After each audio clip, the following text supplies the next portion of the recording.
श्री गुरु चरण सरोज रज निज मन मुकुर सुधारि। वरणहु रघुबर विमल जस जो दायक फल चार। बोलिए सियावर रामचंद्र की जय। सिय राम मैं सब जग जानी करऊं प्रणाम जोर जुग पानी। आइए, मनुष्य के जीवन की जो मूल समस्या है, यह सृष्टि में सारे जीवों की जो मूल समस्या है वो है दुख से मुक्ति। तो हम क्या उपाय करें कि दुख से मुक्त हो जाएं? दुख से मुक्ति का जो उपाय है वो दुख के मूल कारण को जानना है कि दुख पैदा कहाँ से होता है। और जब तक हम निदान नहीं जान लेते, जैसे आयुर्वेद में है या आज की जो चिकित्सा पद्धति है उसमें भी है कि वैद्य क्या करता है या डॉक्टर क्या करता है कि पहले रोग का जो मूल कारण है उसे पकड़ने की कोशिश करता है। वैद्य नाड़ी पकड़ता था और वो समझता था कि किस कारण से रोग पैदा हुआ है। और आज भी वही है कि पैथोलॉजी में जाकर के पहले कारण पता लगाते हैं। तो जब तक रोग का निदान नहीं हो जाता तब तक रोग की औषधि का पता ही नहीं लग सकता। और हम अन्य औषधियां खाते रहें तो रोग कभी ठीक ना होगा। और यही दशा हमारे जीवन की है। दुख का जो मूल कारण है हम उसे नहीं पकड़ पाते और पूरे जीवन अन्य औषधियां खाते रहते हैं सुख की, पर दुख कभी मिटता नहीं है। तो पहले दुख के मूल कारण को समझें। देखिए, मनुष्य के जीवन में अगर क्रोध आ जाता है तो वो क्रोध को बुराई समझता है, क्योंकि क्रोध एक भूकंप की तरह से है। कभी ज़्यादा आ गया, जोर से आ गया तो उसका बना बनाया मकान पूरा गिर जाता है। जीवन में जलन आ जाती है, शत्रुता पैदा हो जाती है, जीवन खंडहर जैसा हो जाता है। तो क्रोध की बुराई उसे दिखाई देती है तो क्रोध को बुराई वो मान लेता है, क्रोध से मुक्त होने का उपाय भी करता है। लेकिन क्रोध का जो मूल कारण है, लोभ का जो मूल कारण है, ईर्ष्या का जो मूल कारण है, स्पर्धा का जो मूल कारण है, जीवन में दुखों, सारे दुखों का जो मूल कारण है वो क्या है? वो है काम। काम माने कामना। और जब तक हम कामना से मुक्त नहीं हो जाते, देखिए, कामना से मुक्ति जीवन की सर्वश्रेष्ठ उपलब्धि है, लेकिन पहले कामना का सामंजस्य आए। और ये बात हम समझ लें कि जो काम है, जो कामना है, तो काम तो कामना का बहुत छोटा सा भाग है। तो किसी से सुख चाहना, किसी से कुछ चाहना, किसी से सम्मान चाहना, सुख चाहना, विश्राम चाहना, ये जो भ्रांति है हमारे जीवन में, ये जब तक रहेगी तब तक हम कभी सुखी नहीं हो सकते। रामचरितमानस में इसका संकेत किया गया। काम की जो भीषणता है इसका वर्णन राम गोस्वामी जी ने किया। बिनु संतोष न काम न साही, और काम अछत सुख सपने हु नाही। काम के रहते हुए स्वप्न में भी सुख नहीं हो सकता। दूसरा भी संकेत है, तात तीन अति प्रबल खल, काम क्रोध अरु लोभ, और मुनि विज्ञान धाम महि करहि निमिष महु क्रोध। एक और संकेत दिया गया कि काम के केवल नारी, और एहिते उबर सुभट सोई भारी। जो काम का विजेता है उसको संसार में सर्वश्रेष्ठ माना गया। तो कहने का तात्पर्य ये है कि व्यक्ति क्रोध से मुक्त होना चाहता है, ईर्ष्या से मुक्त होना चाहता है, पर कामना से मुक्त नहीं होना चाहता। एक दृष्टांत के माध्यम से इसे समझें। हमारे पुराणों में एक दृष्टांत आता है।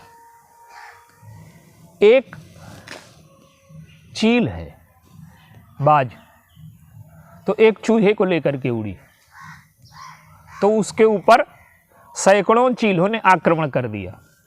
छीना झपटी शुरू हो गई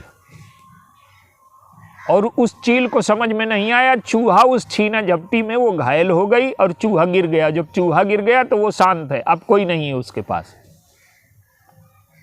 तब उसे समझ में आया कि इनकी मुझसे कोई शत्रुता नहीं थी, वो चूहा मूल कारण था दुख का।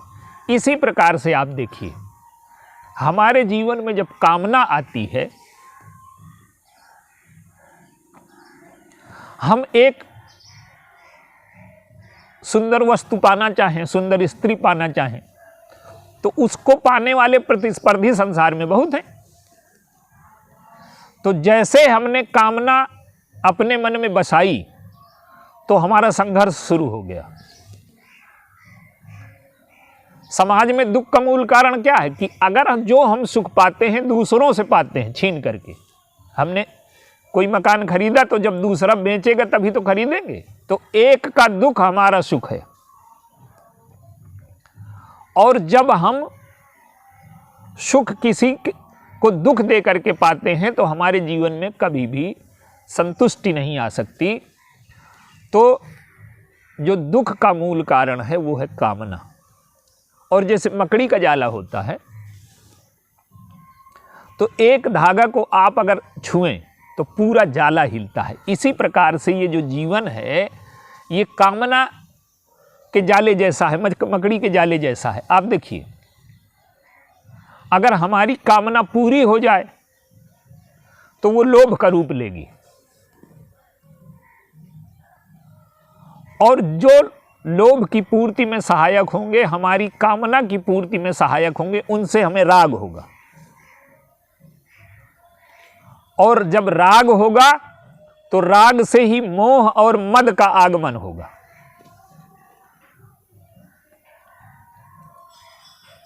और जब कामना पूर्ति ना होगी तो हमें क्रोध होगा, और जब क्रोध आएगा तो द्वेष और मात्सर्य भी आएगा, घृणा भी आएगी, हिंसा भी आएगी। तो जो क्रोध शाखा है वो द्वेष, मात्सर्य, घृणा,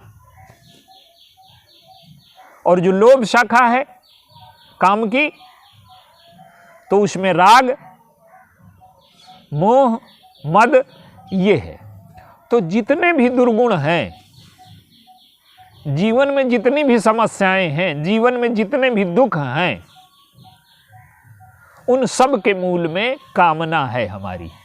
और संसार में लोग क्रोध से मुक्त होना चाहते हैं, अन्य चीज़ों से मुक्त, ईर्ष्या से मुक्त होना चाहते हैं, द्वेष से, घृणा से मुक्त होना चाहते हैं, पर काम से कोई, कामना से कोई मुक्त नहीं होना चाहता। तो हमने जब ये माना कि सुख दूसरे में है तो हमारे रोग का निदान ही गलत हो गया। अब जो हम औषधि खाएंगे वो जीवन में कभी रोग को ठीक न करेगी, और हमारे जीवन में दुख का मूल कारण यही है। और काम एक ऐसा शत्रु है हमारे शास्त्रों में, जैसे वो चील का उदाहरण दिया कि उसमें तो ये है कि आप अगर कामना छोड़ दें, वो जो चूहा है वो कामना का प्रतीक है, और वो जो चीलों का आक्रमण है वो संघर्ष है। और इसको दूसरे रूप में आप देखें, गीता में काम को कहा गया कि काम जो है पेटू है, बहुत अधिक भोजन करने वाला है।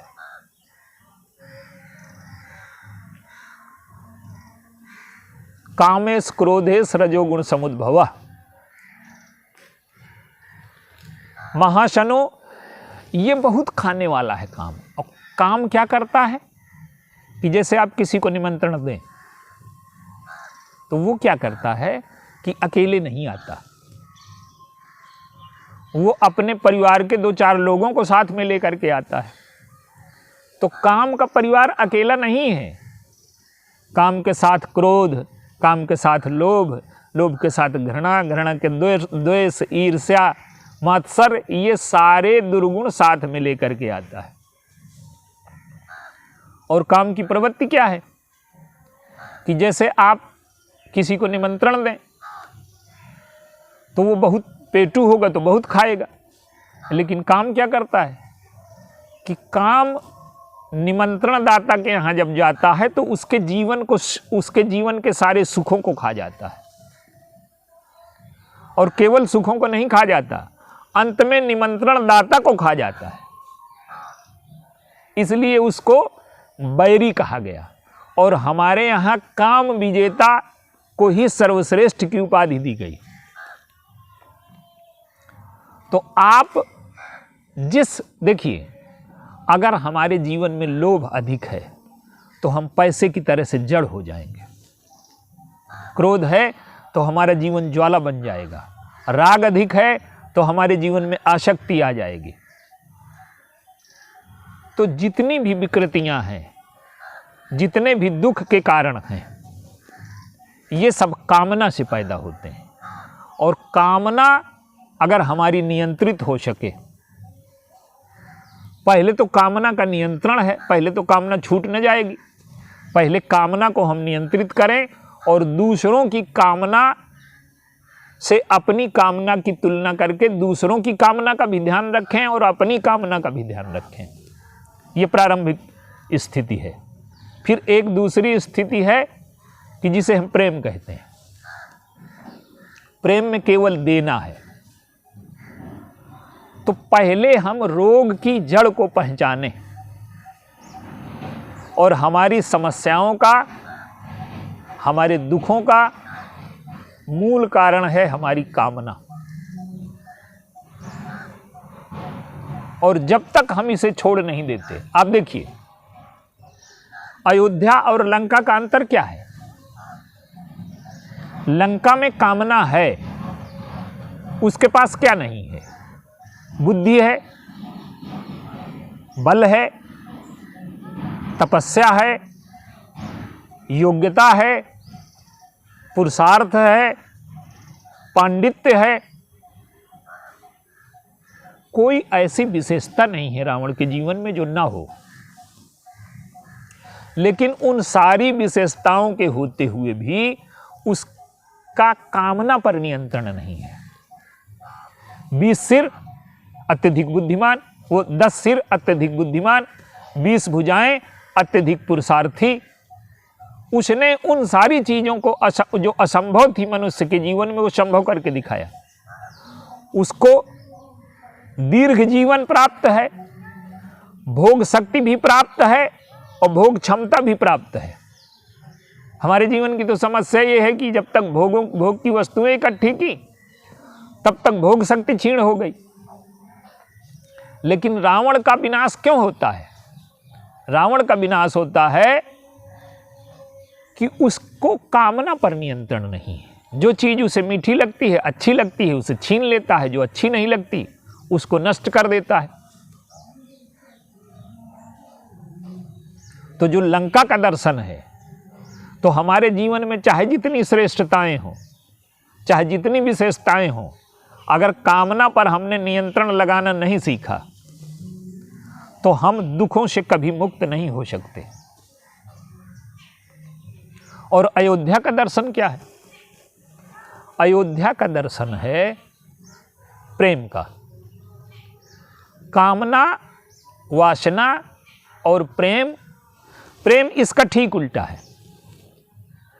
कामना में ये देखा जाता है कि हम दूसरों से सुख कैसे पालें, और प्रेम में ये देखा जाता है कि हमारी वजह से दूसरे कैसे प्रसन्न हो जाएं।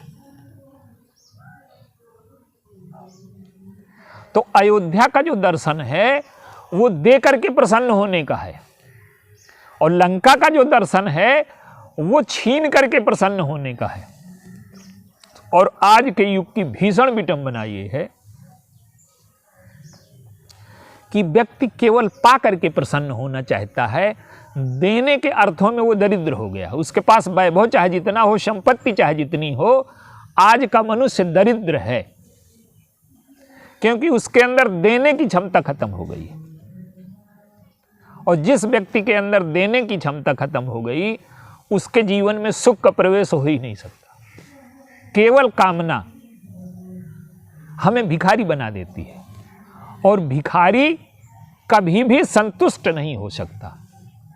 भिखारी वो बाहर से न दिखे, लेकिन अंदर से तो जो भिखारी है उसके जीवन में कितना कष्ट होता है, राजा जो होता है उसके जीवन में कितना आनंद होता है। तो भिखारी का अर्थ केवल वस्तुओं से न लगाइए, अंतःकरण से लगाइए। और जो मनुष्य अंतःकरण से भिखारी है, केवल उसके जीवन में मांग है, दूसरे हमें सुखी कर दें, दूसरे हमें प्रसन्न कर दें, कभी प्रसन्नता नहीं आएगी। और अयोध्या में प्रसन्नता क्यों आती है? अयोध्या में प्रसन्नता की बाढ़ क्यों आती है? कि वहाँ दूसरे की भावना का, दूसरे की मर्यादा का, दूसरे के सम्मान का, दूसरे के वचन का ध्यान है। वहाँ देखिए, प्रभु 14 वर्ष वन में गुजारते हैं, पिता के वचन की रक्षा हो जाए। 14 वर्ष वन में गुजारते हैं, मेरा छोटा भाई बड़ा हो जाए, राजा बन जाए। मेरी माँ ने मुझे इतने दिन तक प्रसन्न किया, मैं माँ की प्रसन्नता के लिए ये नहीं स्वीकार कर सकता। तो प्रेम केवल देना जानता है, सर्वस्व समर्पण है।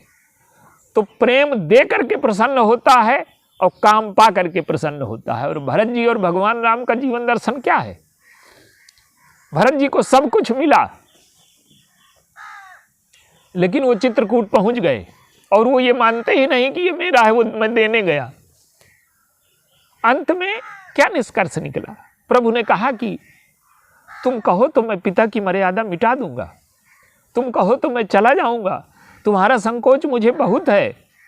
लेकिन भरत जी ने सोचा कि प्रभु की मर्यादा मिट जाए और मेरी इच्छा की पूर्ति हो जाए, मेरे कामना की पूर्ति हो जाए, ये संभव नहीं है। तो भरत जी कहते हैं कि जय विधि प्रभु प्रसन्न मन होई और करुणा सागर कीजिए सोई। और भगवान राम कहते हैं कि मन प्रसन्न कर सकुच तज कहु करो सोई आज, और सत्य संध रघुबर वचन सुन भा सुखी समाज। तो जब हम सुख दूसरों में ढूंढते हैं और कामना पर नियंत्रण नहीं रखते, तो हमारे जीवन में दुख का विनाश नहीं होगा। ये लंका का जीवन दर्शन है और अयोध्या का जीवन दर्शन है कि प्रभु को चिंता है कि भरत प्रसन्न हो जाएं, और भरत को चिंता है कि हमारे प्रभु प्रसन्न हो जाएं। तो जब दूसरों की प्रसन्नता से हमारे जीवन में प्रसन्नता आती है, दूसरों के सुख से हमारे जीवन में सुख आता है। जैसे माँ है, अपने बच्चे को खिला देती है और स्वयं भूखी रह जाती है, तो वो ज़्यादा प्रसन्न होती है। एक जिम्मेदार थे, उनकी कहानी है कि कोई आए तो वो खिला करके बड़े प्रसन्न हो। किसी ने पूछा कि सबसे ज़्यादा प्रसन्नता किस दिन होती है आपको? तो उन्होंने कहा कि जिस दिन कोई आता है और हम खिला देते हैं और हमारे पास खाने को नहीं बचता, सब वो खा लेते हैं, उस दिन मुझे ज़्यादा प्रसन्नता होती है। तो जब हम दे करके प्रसन्न होने लगे, दूसरों की प्रसन्नता से प्रसन्न होने लगे, ये दुख का इलाज है, ये दुख का उपाय है। तो पहले अगर हमें दुख को अपने जीवन से मिटाना है, तो हम क्रोध, लोभ, घृणा, द्वेष, इन सब के मूल में जो काम है उसे देखें, और उस काम पर अगर नियंत्रण स्थापित करते हैं और देने में आनंद का अनुभव करते हैं, तो हमारे जीवन में दुख का अभाव हो जाएगा, और यही सुख की ओर चलने का पहला कदम है। बोलिए सियावर राम।